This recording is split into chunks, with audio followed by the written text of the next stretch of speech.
Hi guys, welcome back to my channel.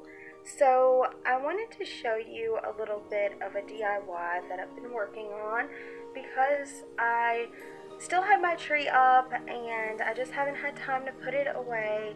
I thought I would DIY and put a lot of like little foam hearts and like I even cut out some foam and wrote E&J on it, and then I just picked up some stuff from Dollar Tree like the garland, used some of my ornaments from my old trees, and just kind of made a love tree for Valentine's Day because guys, I just didn't have time to put it all away, and I thought this would make a cute addition to the living room for Valentine's Day.